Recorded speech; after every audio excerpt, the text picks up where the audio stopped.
Hi, I'm Dave, and I just wanted to bring up this little post. I've been traveling around a lot lately to a lot of different churches throughout the country. I have for a number of years, and one of the conversations that seems to come up a lot is the whole thing about how does the church handle sin. And of course, the big topic these days, of course, is the entire gay movement, homosexual movement, and things like that. And do we accept them in our churches or don't we accept them? And, where is there a LGBTQ, whatever letters, friendly church? That's been a big question that comes up and that kind of thing.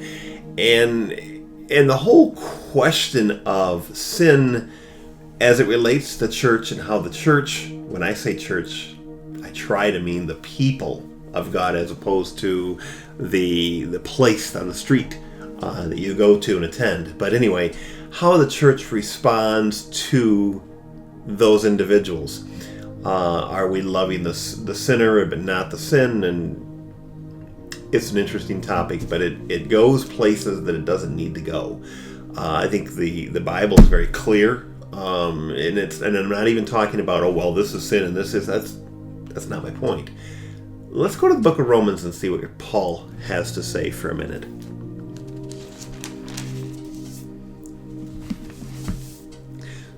So in Romans 1 it says, "For the wrath of God is revealed from heaven against all ungodliness and unrighteousness of men."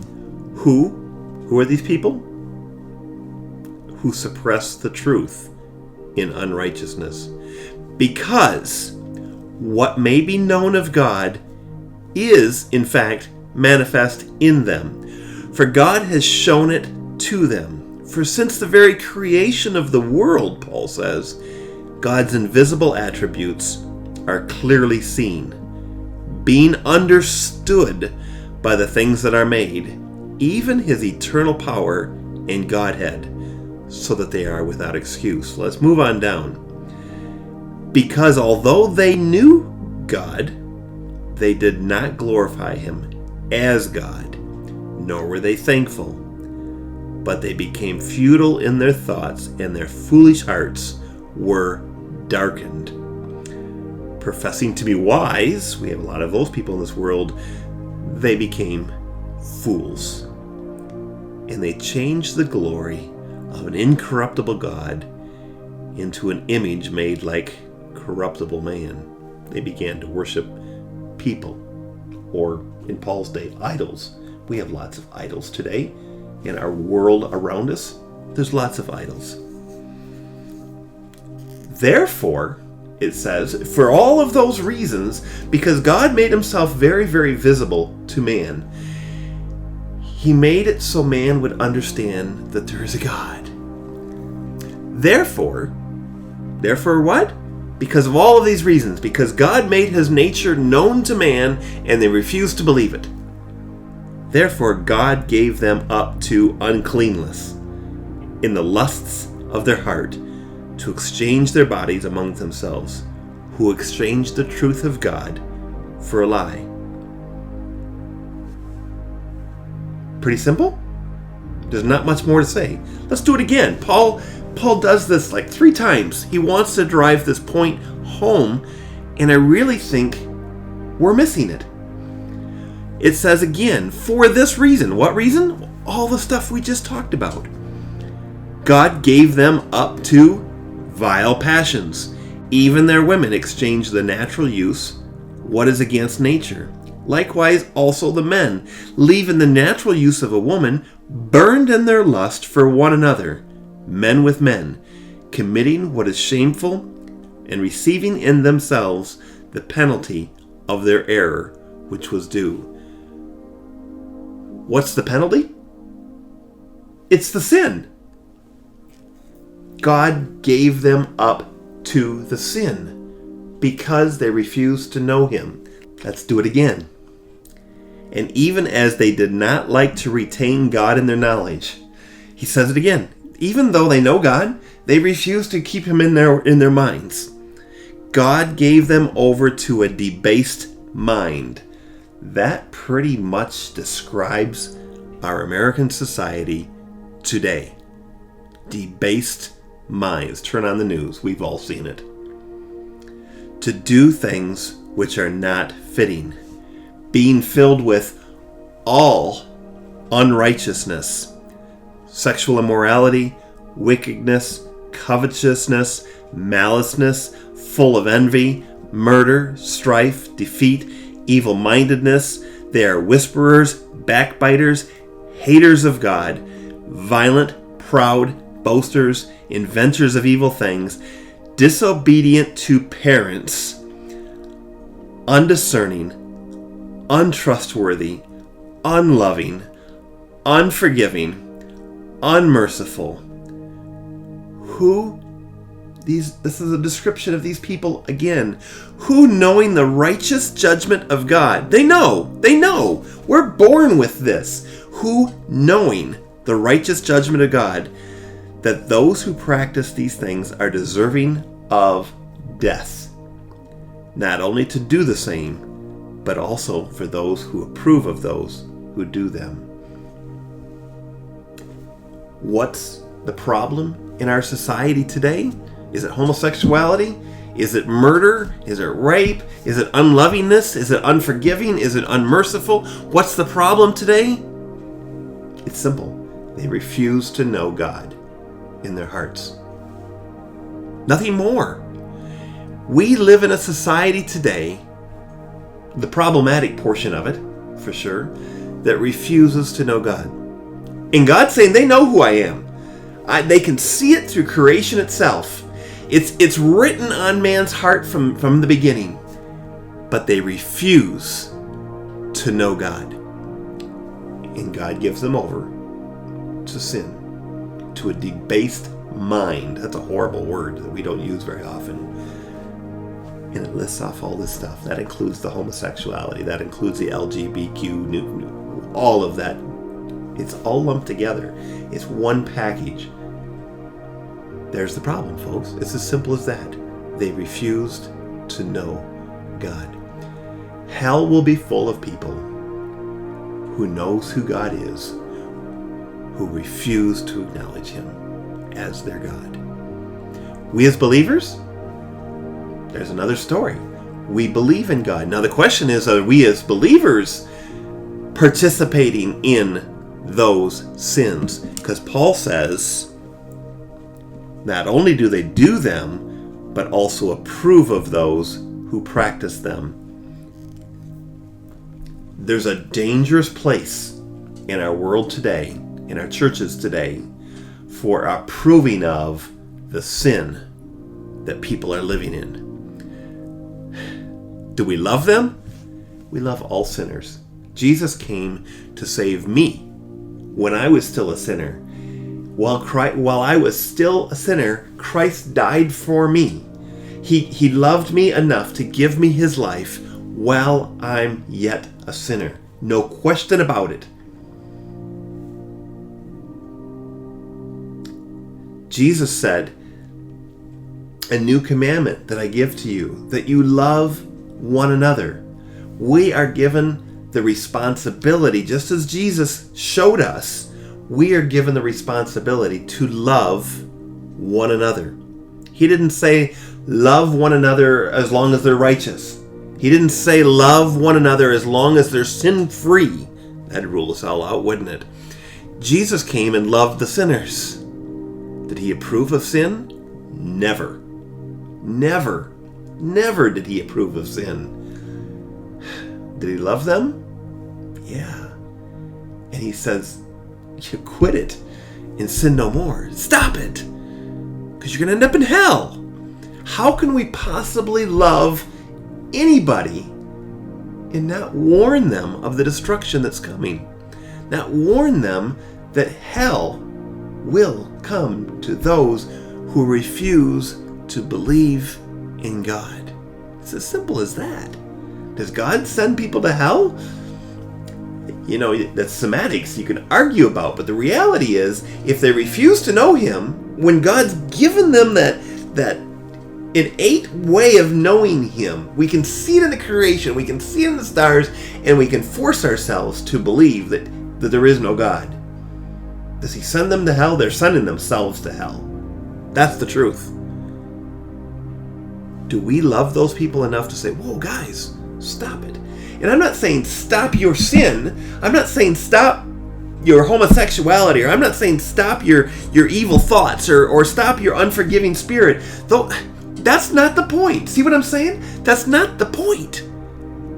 The point is, come back to God. You need to know who He is. You need to know that there is a God of this universe who loves you, who sent His Son to pay the price for your sin. But if you don't believe in Him, if you refuse to retain Him in your heart, you go to hell. You go to hell. Now, if you do,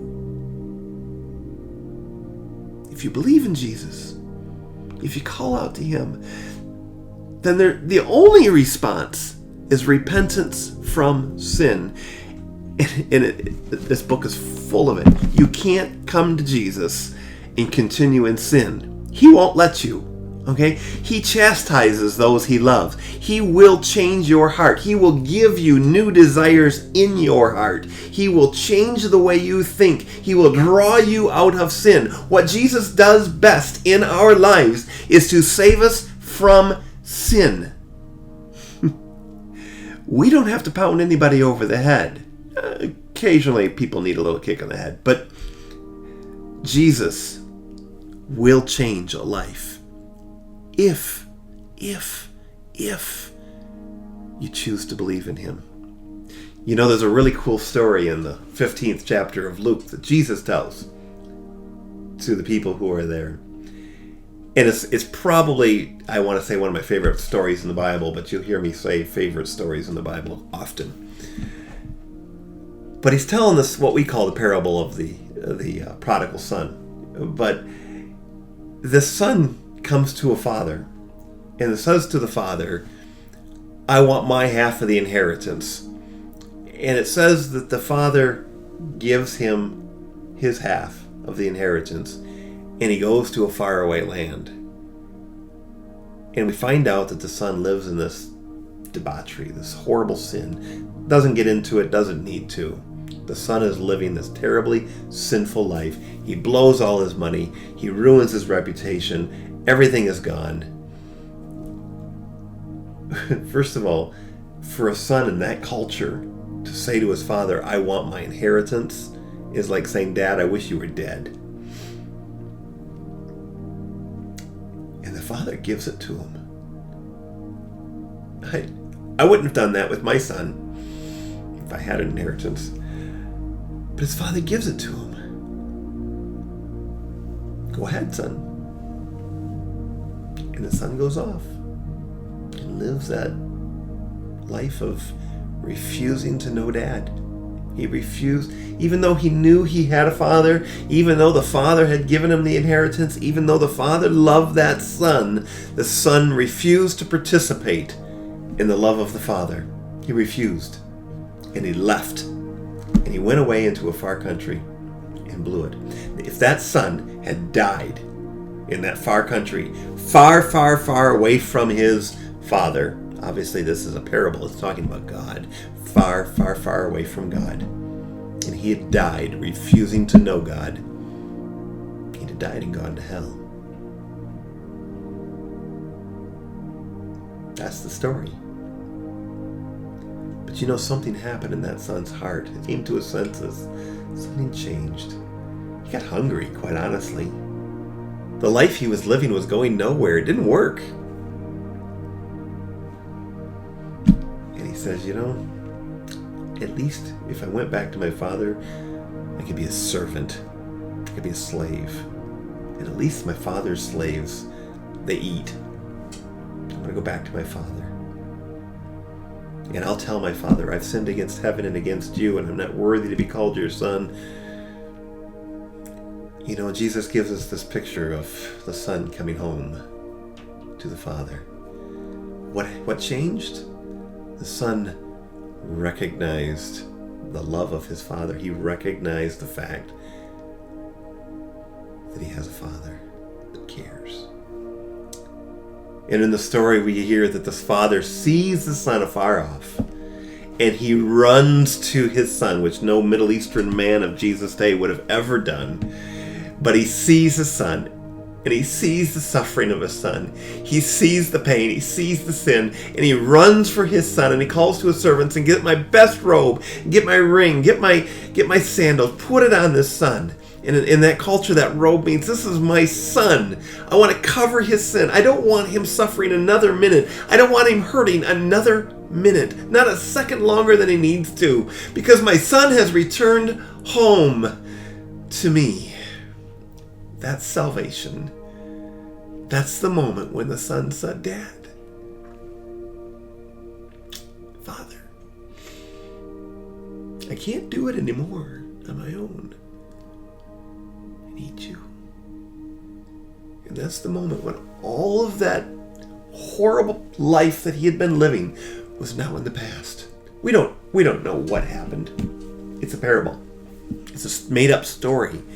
But it's a story that gives us a picture of the love of God, our Father in heaven. But in this picture, we see now the son has a past life. And Jesus just covered him up. Just covered him up. Just covered him up. And said, this is my son.